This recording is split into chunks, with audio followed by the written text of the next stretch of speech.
terima kasih Anda masih menyaksikan Bicara Kawanua. Kita masih membahas soal perundungan atau bullying, dan ternyata memang belakangan ini karena drama Korea sangat diminati oleh kaum milenial, bahkan oleh anak-anak muda ya.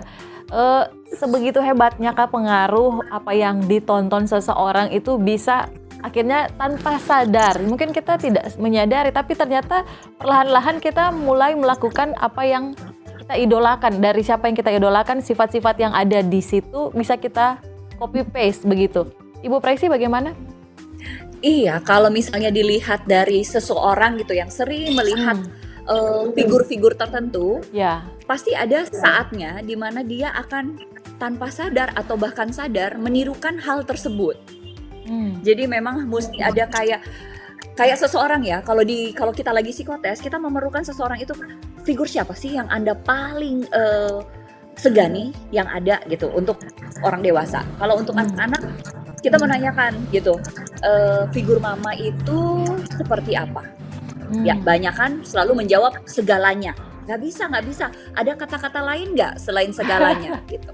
Mama itu pamba marah, mama itu suka bolok, mama itu suka baciong di pipi, kok mama itu suka bagemes, mama itu suka makan, misalnya yang seperti itu.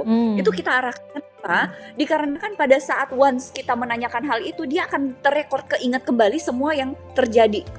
Oh mama apa ya gitu, mungkin selama ini kita nggak memikirkan figur mama bagi kita apa, figur papa bagi kita apa. Namun saya mensuggest, walaupun ini sangat psikologi banget, coba orang tua yang di rumah gitu ya, yang mendengarkan tayangan ini, sesekali menanyakan, adek, figur mama itu apa sih? Coba dikasih kata-kata untuk mama gitu. Tapi mama-mama dan orang tua harus siap jika anaknya bilang figurnya sesuatu yang membuat mamanya sakit hati. Namun itu bagian dari proses pertumbuhan anak-anak. Dan ini juga salah satu langkah untuk membuat anak-anak awareness. Mama ternyata ini gitu, jangan sampai malah dia seperti tadi terbilang, dia lebih nyaman di luar, padahal home sweet home ya, pada saat pulang dia harusnya mendapatkan sesuatu perlakuan perlindungan yang ada, walaupun di luar dia dibully. Iya kan Sar? Iya. Walaupun dia di luar dibully, di luar dia sakit hati, di rumah dia disupport papanya. Papa senang. Ade bukan pelaku, tapi Ade adalah korban. Berarti Ade adalah misalnya apa gitu ya, misalnya jadi pahlawannya, the hero-nya.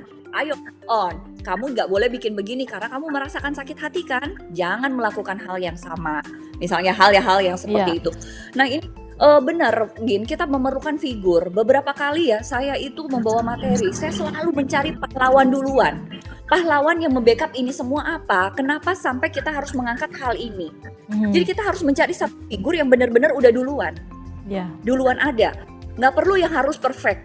Namun kita ada loh yang di Sulawesi Utara. Gitu. Misalnya kita berbicara mengenai perempuan, figur perempuan Sulawesi Utara bukan hanya baru sekarang yang orang angkat adalah figur bla bla bla bla bla. Tapi udah dari zaman dulu. Dokter perempuan Sulawesi Utara udah ada zaman dulu, tapi semua lupa di Penama.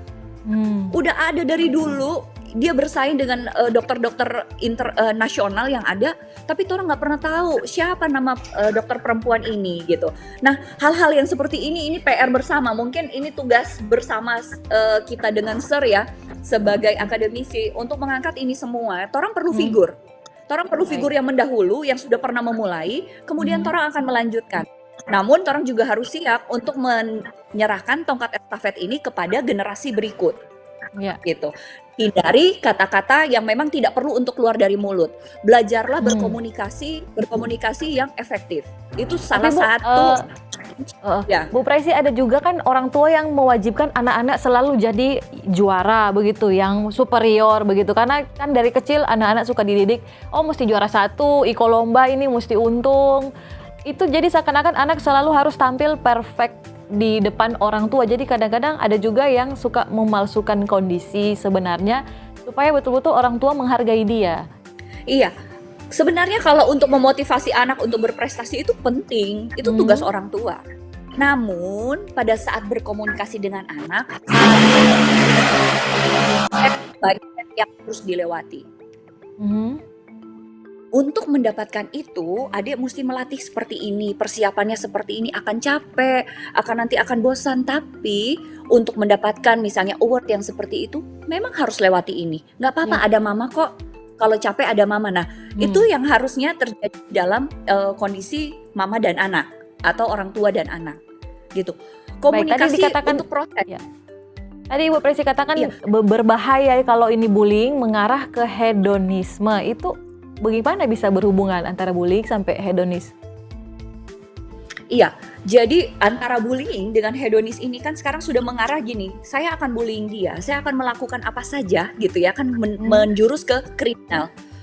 Saya akan, untuk terutama karena kasus yang selalu saya handle adalah perempuan gitu, untuk mendapatkan apapun saya akan melakukan apapun, yaitu yang melanggar norma yang ada.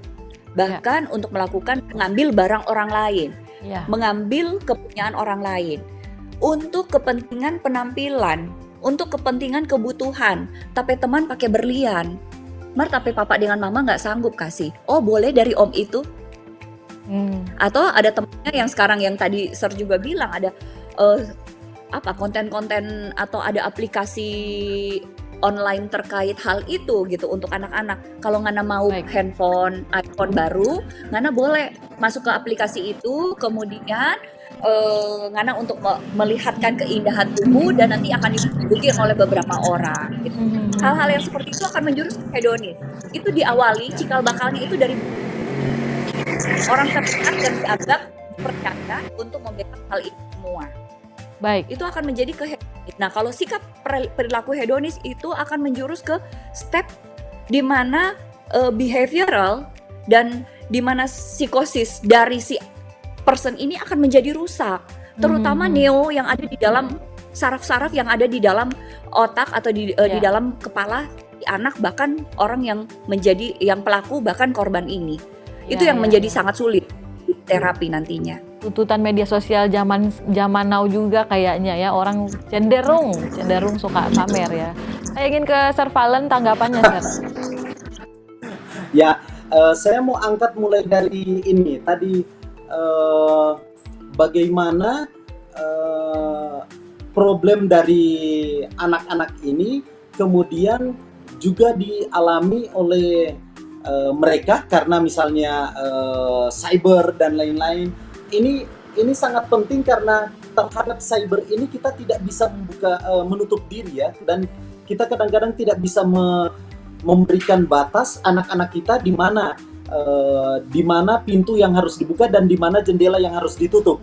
Nah, karena itu memang akhirnya harus ada kontrol yang penuh empati dari orang tua untuk menjaga hal tersebut. Namun sangat menarik tadi yang sudah diangkat sebenarnya adalah bagaimana bully ini kemudian membentuk dua grup. Nah, ini yang sebenarnya yang saya takutkan dalam konteks pembentukan masyarakat ke depan.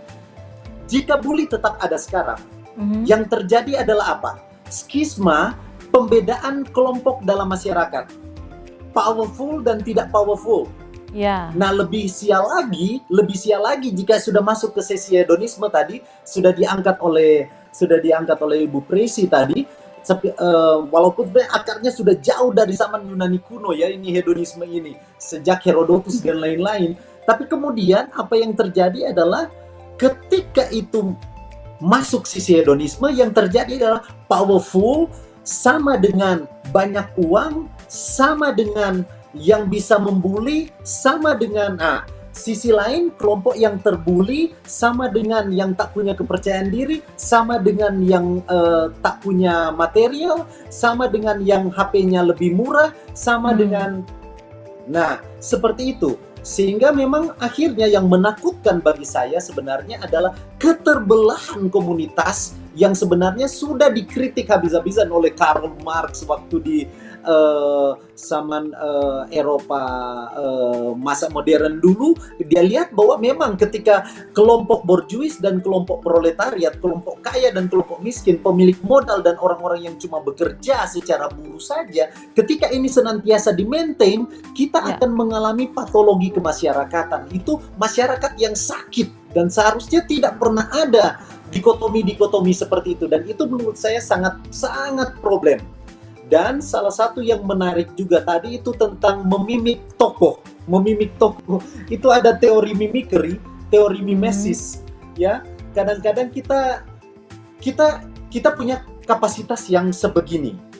Tetapi dengan memimik toko yang ternyata lebih besar dari saya, yang mungkin saya tidak bisa dapat, seakan-akan saya mengangkat status saya ke dalam toko itu, saya menjadi toko itu, sehingga yang saya impikan cepat terjadi, dan kemudian saya mencoba untuk melakukan apa yang toko itu bisa lakukan. Saya memimik, saya menyerupai apa yang dia lakukan, sehingga perasaan sebagai seorang bintang, perasaan sebagai seorang, ya seperti yang di film-film itu, sebagai seorang protagonis bisa saya rasakan karena saya memimik situasi itu. Nah, sebenarnya itu adalah jalan keputusasaan menurut saya, jalan keputusasaan. Kalau Anda mau jadi pahlawan, lalui prosesnya, lalui jalan yang sebenarnya seharusnya untuk mencapai itu. Melalui jalan pendidikan, melalui jalan pekerjaan yang normal, melalui karir yang memang diraih secara normal dan secara pantas dan berwibawa. Semua butuh proses ya, jangan mau yang instan. Ya, semuanya butuh. Itu yang paling problem juga kepada kita, karena mimik itu kan sebenarnya proses instan. Saya mau jadi tokoh cepat-cepat gitu. Saya menjadi tokoh cepat-cepat, jangan sampai saya yang ambil toko itu. Jadi saya harus cepat. Sehingga instan mau tidak mau harus menjadi jalan. Harus mau menjadi jalannya yang dia harus pilih. Ya. Yang terakhir begitu. Ya, karena waktu kita sangat terbatas ya ini dengan narasumber yang luar biasa, saya ingin bertanya. Jadi apa yang harus dilakukan oleh para orang tua maupun untuk pemirsa Kawanwa TV secara umum yang menonton ini, apa yang harus kita lakukan atau bagaimana kita menanggapi bullying? Mulai dari Sir Valen saja. Oke. Mari kita nyanyikan sama-sama Ampun Bang Jago. Serius. Orang yang menyanyikan Ampun Bang Jago, dia bukan Bang Jago. Iya kan? Nah, saya menikmati ini dari media sosial, namun saya sendiri tidak pernah menjadi anggota media sosial dari awal. Media sosial menarik, tidak pernah menyentuh hidup saya. Tidak punya media sosial, Sir Valentino, luar biasa. Sama sekali tidak punya. Saya tidak punya. Dari Friendster dulu pun saya tidak punya. Sampai sekarang pun tidak punya. Facebook dan lain-lain saya tidak punya. Saya cuma punya email. Jadi kadang-kadang untuk memberikan sebuah kritik sosial, orang memang mesti sedikit, dong bilang sedikit setengah gila untuk memberikan situasi dan ekstrim, memberikan contoh bahwa kita ternyata bisa hidup dan kita bisa mengeksploitasi internet tanpa perlu media sosial. Sebenarnya saya mendapatkan seluruh sumber resource saya dari internet. Saya mengetahui bermain internet jelas. Saya memberikan kelas lewat internet, semuanya lewat internet, tapi no media sosial. Cuma untuk membuktikan bahwa I can live without it. Saya bisa hidup tanpa itu loh. Nah, jadi bagi ini saya ada living life-nya, ada contoh hidup. Ini Ibu Presi kalau cari tokoh yang bisa hidup tanpa media sosial, ini yang di sebelahnya ini ada. Keren. Nah, nyanyikan itu karena orang yang menyanyi itu bukan. Karena biasanya orang yang sok jago, yang mau dinyanyikan lagu Ampun Bang Jago, yang mau mendengarkan kata ampun dari orang lain, dia itu sang pembuli. Nah, baik. Itu dari saya. Oke, baik. Ibu Presi silakan closing statement. Iya, mari sama-sama ya kita semua yang sudah bergabung, terus sudah mendengarkan tentang pembahasan ini, sama-sama kita menghindar yuk dari bullying, terutama terhadap sesama. Memang cukup menyakitkan bagi seseorang yang terkena bullying. Tingkatkan rasa empati. Saya setuju sekali dengan Sir. Empati itu akan membangun bagaimana kita harus bersikap, bagaimana kita harus berkomunikasi, bagaimana kita harus membawa diri kita ke zona-zona sosial yang ada. Terutama bagaimana kita harus berperan terhadap orang tua, bahkan sebaliknya, orang tua harus berperan terhadap anak-anaknya. Ini penting sekali, berperan yang benar-benar peran yang aktif dan benar, tepat gitu. Jangan sampai sesuatu yang berlebihan akan tidak baik gitu. Jadi seadanya aja, bahkan sampai tidak akan lelah untuk menghindar dari faktor-faktor bullying ini. Mungkin itu statement dari saya. Oke, baik. Terima kasih untuk Sir Valen dan juga Ibu Presi atas waktunya ya. Dan juga untuk Anda-Anda yang merasa saat ini sedang dibully, yang mungkin jangan suka dengar dan dimasukkan ke hati. Cukup dengarkan apa yang bisa membangun kita ya. Mungkin seperti itu saran untuk para korban bullying. Sampai di sini dulu perjumpaan kita di Bicara Kawanua edisi kali ini. Saya Regina pamit undur diri. Kawanua TV, Torang PTV. Sampai jumpa.